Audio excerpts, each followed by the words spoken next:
O plenário do Supremo Tribunal Federal concluiu o julgamento sobre o compartilhamento de dados bancários e fiscais com o Ministério Público e com a Polícia. Por maioria, ficou definido que a Receita Federal e a Unidade de Inteligência Financeira, o antigo COAF, podem repassar as informações sem necessidade de autorização da Justiça. O plenário julgou um recurso do Ministério Público contra uma decisão do Tribunal Regional Federal da Terceira Região, que anulou a condenação de um casal. Donos de um posto de gasolina no interior de São Paulo, eles teriam sonegado impostos e informado rendimentos menores do que realmente tiveram nos anos 2000 e 2001. Em julho deste ano, o ministro Dias Toffoli suspendeu em todo o país as investigações com dados da Unidade de Inteligência Financeira, o antigo COAF, sem autorização judicial. Ele trouxe o debate deste caso para o plenário, para ser analisado em conjunto com o recurso sobre a decisão do TRF3. O julgamento começou no último dia 20 de novembro. Na ocasião, o MP pediu para manter o compartilhamento sem precisar de aval do judiciário. A partir daí, os ministros debateram a constitucionalidade desse repasse de informações e os limites para ele. Sobre a Receita Federal, definiram por maioria que o MP pode acessar os documentos, inclusive dados bancários e declarações de imposto de renda.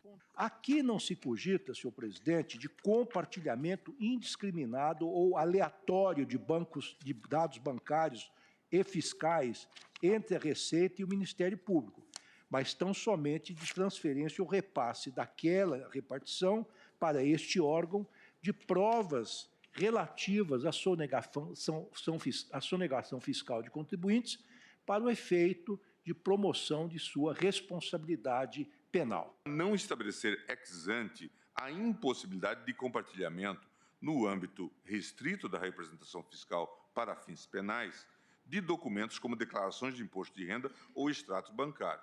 Ressalvo, no entanto, que tais documentos só poderão ser objeto de compartilhamento na medida em que forem estritamente necessários para compor indícios de materialidade nas infrações apuradas.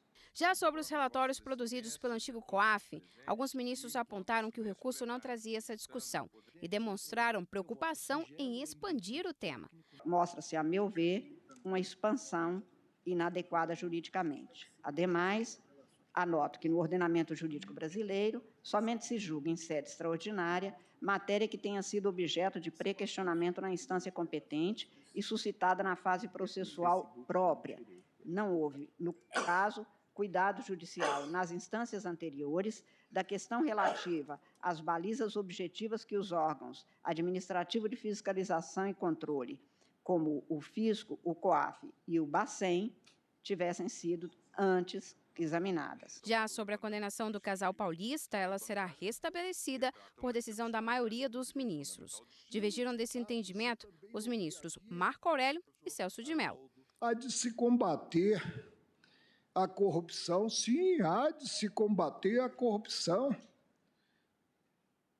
em todas as modalidades existentes, mas tendo presente quem em direito o meio justifica o fim, não o fim ao meio, sob pena de construirmos na praça dos três poderes um paredão.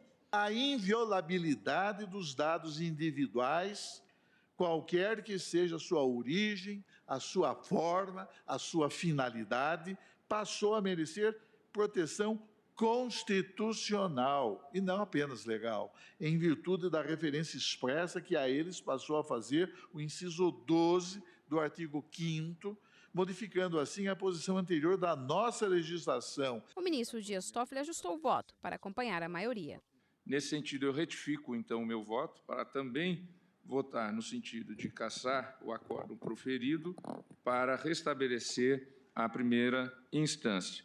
Faço ressalvas, mantenho as minhas ressalvas, mas adiro à conclusão da dota maioria.